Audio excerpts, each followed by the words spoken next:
Hi BC, it's Rob here with another video, and this video is sort of a thread response.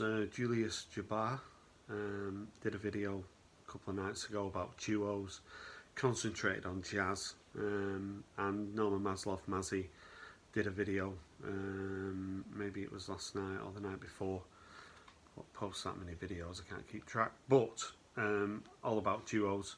So I wanted to do what I like to do, which is put them in a chart, so my top 20 duos. I like, on the VC people just show records and it's interesting what people have got in the collection, but I like to do a chart where you can sort of say who is your favourite. So let's get cracking, and number 20 is the Pet Shop Boys. So the Pet Shop Boys, Neil Tennant and Chris Lowe, in the mid-80s, they brought out this record, West End Girls, and they never bettered that, in my opinion. That is one of the best sort of pop songs of the 1980s. If you haven't heard it for a long time and it comes on, it really stands out. Of course, 80s production, but the Pet Shop Boys have only just recently released a new album, and they've got a big tour planned for this year. Quite a few number ones in the UK. I'm not sure in America how popular the Pet Shop Boys were, but in the UK for 10 or 15 years they were in the charts all the time. So, but they're only my number 20. I never really sort of connected with the Pet Shop Boys, found them a little bit soulless, but like I say, West End Girls is a great song. So Pet Shop Boys are my number 20. Now, my number 19 is, they used to be partners, but not anymore. It's the Eurythmics.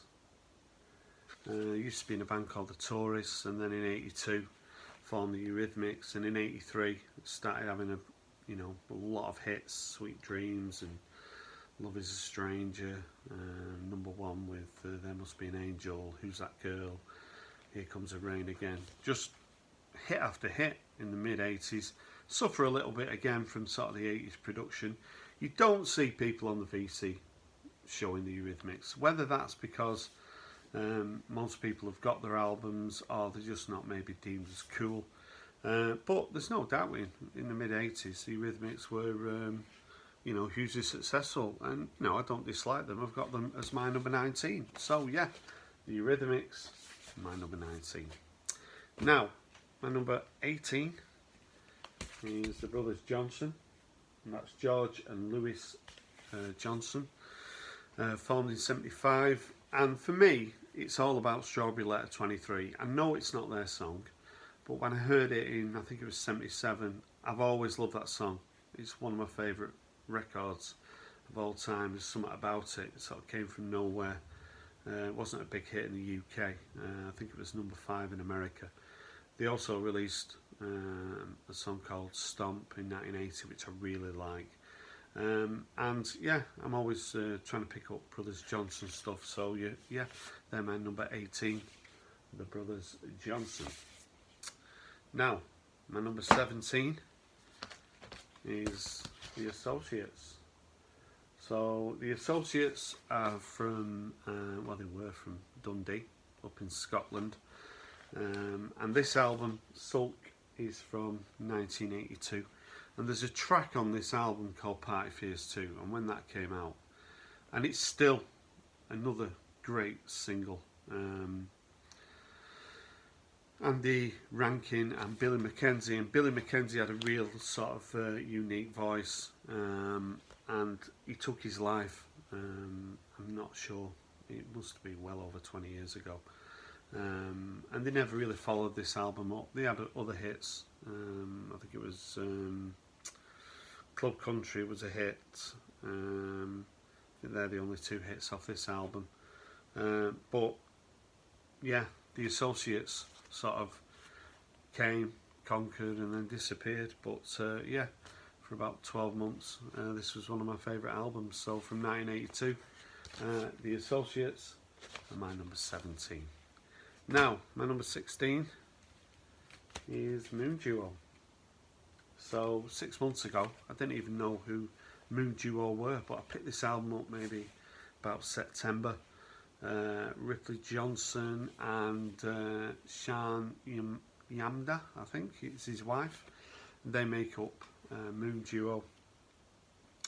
Ridley Johnson, the main guy behind Wooden Ships and the Rose City Band as well. Another album I picked up earlier this year. And sort of psychedelic dream pop. I've checked out some of their other stuff. I think they've released maybe about 7 albums, and I'm sure this time in 12 months Moon Duo will probably be in my top 10, but as it is, they're my number 16, Moon Duo. Now my number 15 is Jesus and the Mary Chain. So Jim and William Reid from East Kilbride in Scotland, which is very close to Hamilton, which is where my mum is from, so a bit of an affiliation there with Jesus and the Mary Chain. I do think Jesus and the Mary Chain are a little bit overrated, overhyped. You never hear anybody saying anything negative about them. I've got them as my number 15. Sort of in the mid-80s. They were doing something different. I mean, April Skies is a great single, and sort of that sort of psychedelic sound coming out of Scotland, sort of similar to sort of Primal Scream, but before Primal Scream, is really popular. And they were kind of groundbreaking, but I never really got what all the fuss was about. But I've got them as my number 15. So yeah, Jesus and the Mary Chain. Now, my number 14 is the Black Keys. So, I do like the Black Keys, but they did an album called Turn Blue and one called Brothers, which I really like. This album, I think, is a real stinker. I do not like this album. When it came out, I played it, tried to get into it, and I was umming and ahhing. I saw it really cheap and I picked it up, and the more I play it, the more I dislike it. But a lot of the earlier stuff, I do like that sort of blues rock that the Black Keys do. I mean, it took 5 years to produce this, so I wish they hadn't bothered really. But yeah, my number 14 is the Black Keys.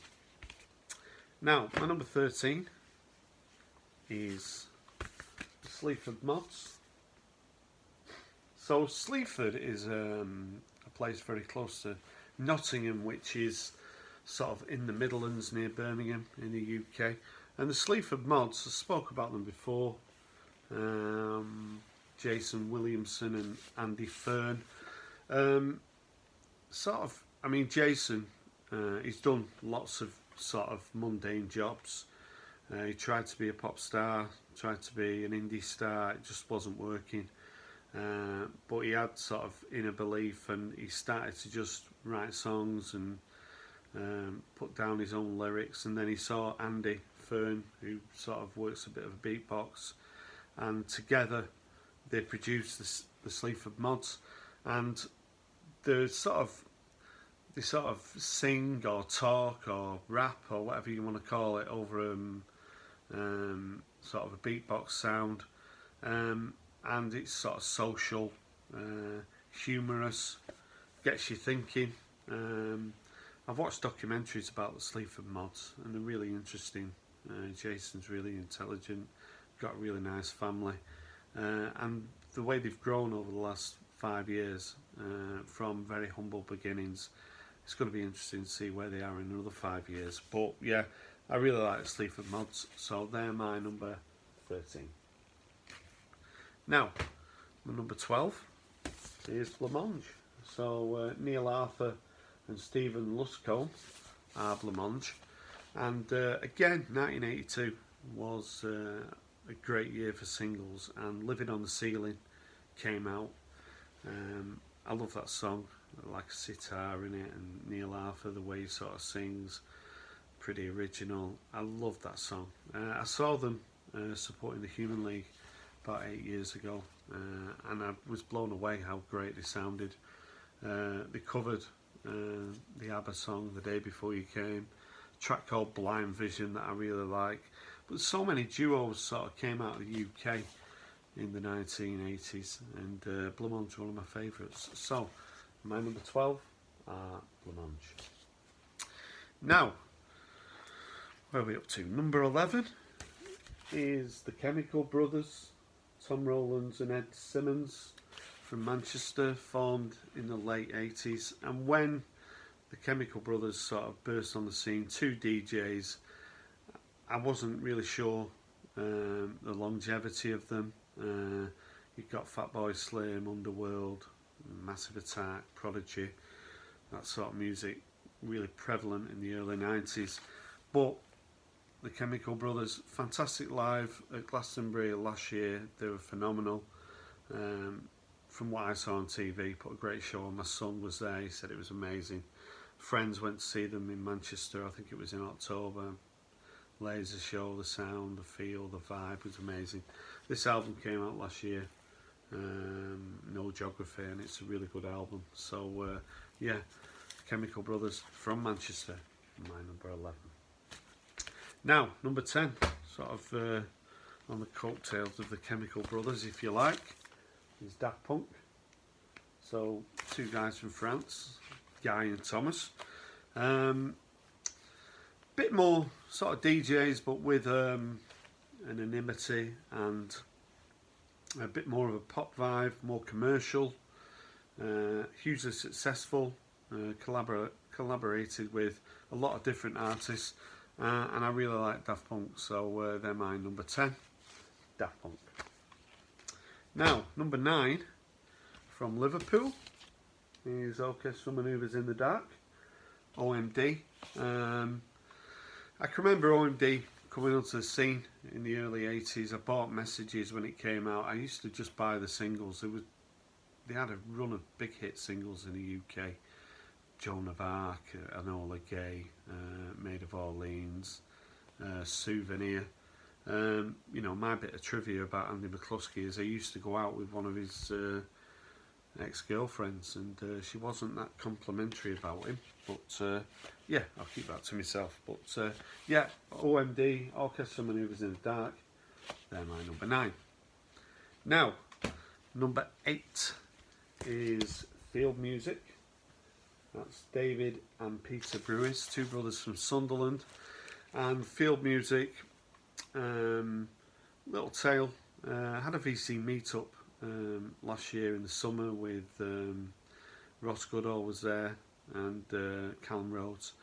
And speaking about music, as you would do on a VC meetup, I mean, Ross is in his sort of early 20s, huge knowledge of music, and I asked him about Field Music, and he'd never really heard of them. So he checked them out. He really likes them. On his last update video, I think he said he's got every vinyl album by Field Music now. You can pick them up for under 20 quid on Amazon. Describe the music to me. It's a cross between XTC and the Beatles. So if you like XTC and the Beatles, I think you might enjoy Field Music. They've recently released a new album which is pretty avant-garde, a little bit of a change in direction. So maybe I wouldn't listen to that as my introduction. But a lot of their earlier stuff, pretty commercial sounding, and they don't get much, you know, they don't get shown much on the VC. So yeah, if you like XTC and the Beatles, maybe check out Field Music. Now, number 7, it's getting more difficult now, but Everything But the Girl. Ben Watt and Tracy Thorn met at university in Hull, and if you're stuck in Hull, there's not much else to do but make music, so that's what they did. And this album came out, I think it came out in '84, and I broke up with someone.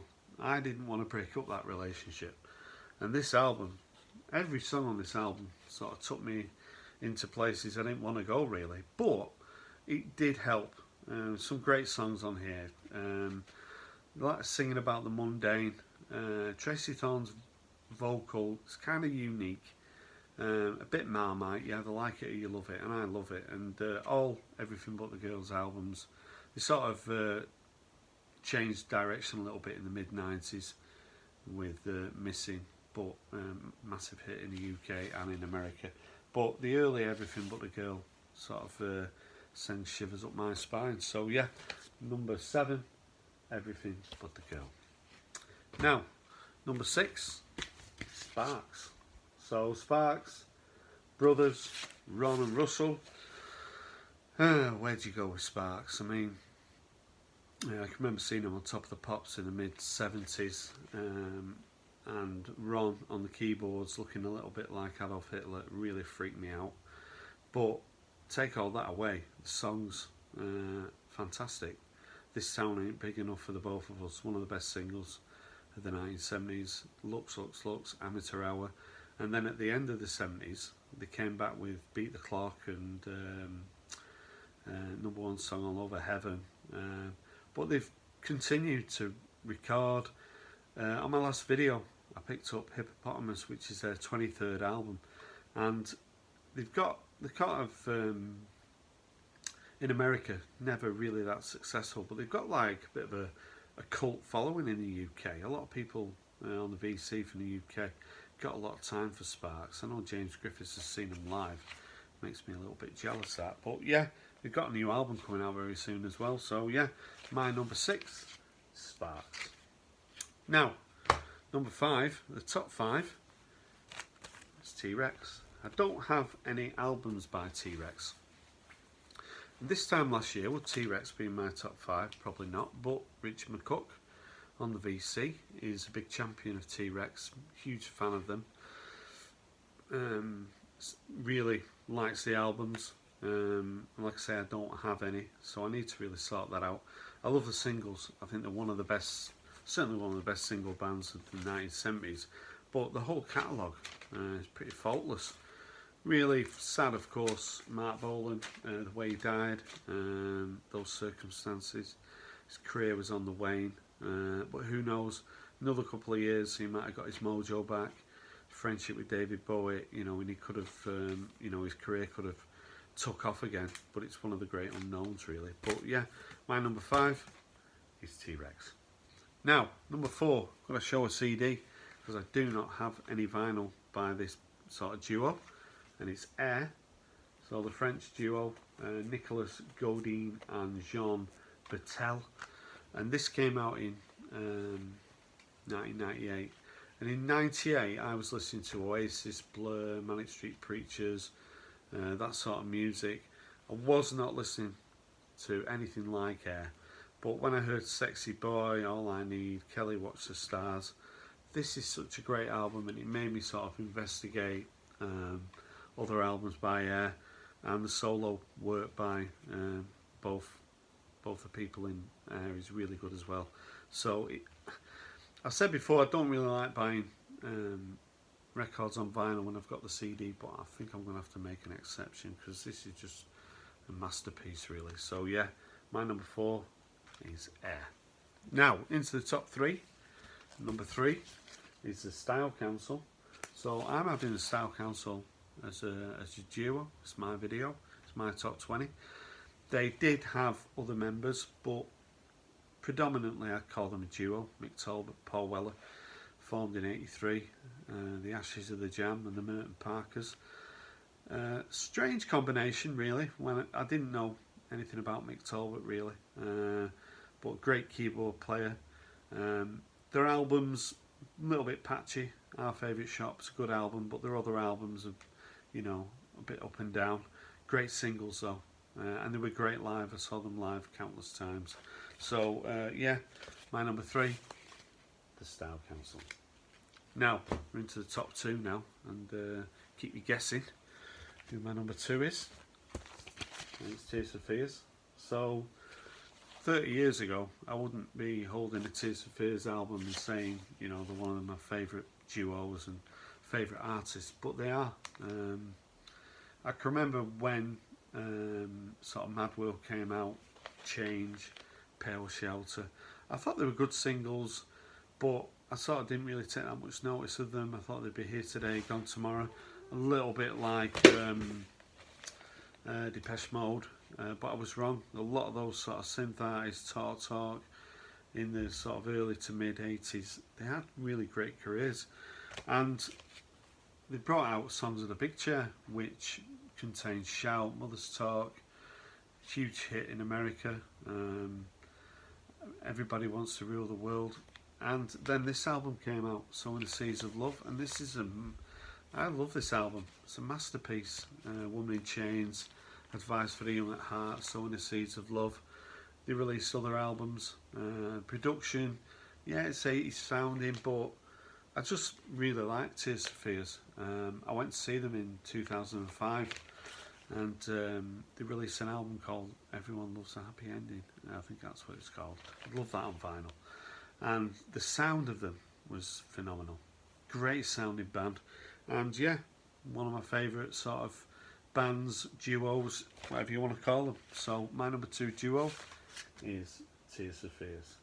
Now, my number 1, my cat's just knocked the record off the stool, so I'm going to have to grab it.